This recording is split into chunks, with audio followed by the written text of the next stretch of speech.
Hello friends, करमेंट classes में आपका स्वागत है। आज हम आपके सामने अपनी वेल्डर ट्रेड सीरीज़ का एक नया वीडियो लेकर आए हैं।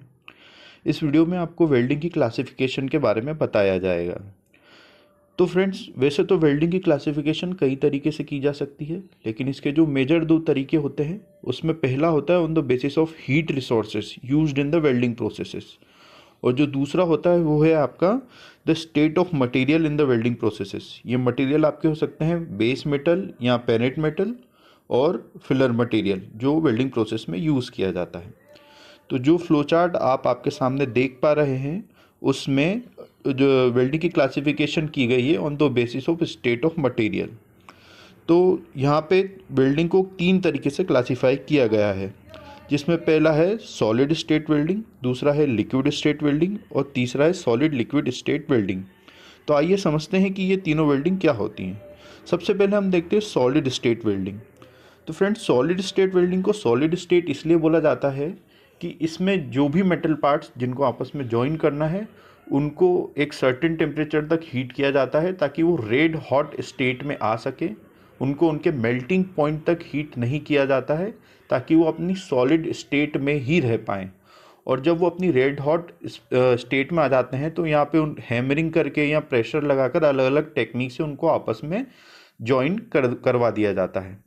इसको ऑटोजिनस वेल्डिंग भी कहा जाता है। ये बात याद रखने के लिए है और एग्जाम पॉइंट ऑफ व्यू से बहुत इंपॉर्टेंट है, क्योंकि इस तरह से क्वेश्चन आ सकता है कि ऑटोजिनस वेल्डिंग किसे कहा जाता है।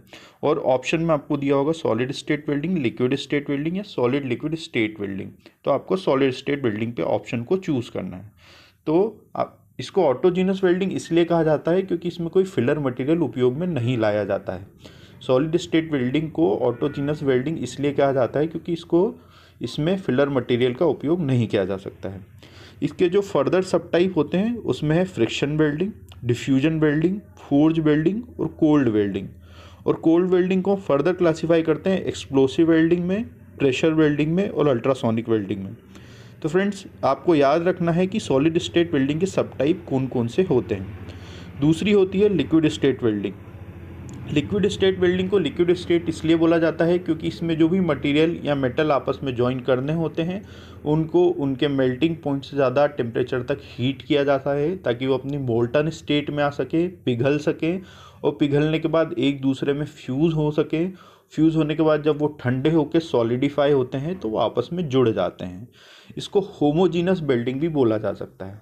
होमोजीनस वेल्डिंग का मतलब ये होता है कि इसमें जो फिलर मटेरियल यूज़ होता है उसकी कंपोजिशन आपके बेस मेटल की कंपोजिशन के समान ही होती है, इसलिए इसको होमोजीनस वेल्डिंग बोला जाता है। इसके जो सब टाइप हैं उसमें तीन आते हैं, वो है आर्क वेल्डिंग, केमिकल वेल्डिंग और रेजिस्टेंस वेल्डिंग। आर्क वेल्डिंग को फर्दर तीन पार्ट में आप क्लासीफाई करते हैं, जिसमें फ्लक्स वेल्डिंग है, शिल्डेड मेटल आर्क वेल्डिंग है और सबमर्ज्ड वेल्डिंग है। केमिकल वेल्डिंग की सब टाइप बहुत इंपॉर्टेंट है। सबसे पहला उसमें गैस वेल्डिंग आता है। आपको याद रखना है gas welding liquid state welding के अंदर आता है, गैस वेल्डिंग और थर्मेट वेल्डिंग। और इसी में रेजिस्टेंस वेल्डिंग भी आती है, जिसमें spot welding, seam welding, projection welding, butt welding और फ्लैश बट वेल्डिंग इसके अंदर आती हैं। फ्रेंड्स, इस बेसिस पे जो तीसरा क्लासिफिकेशन है वो है सॉलिड लिक्विड स्टेट वेल्डिंग।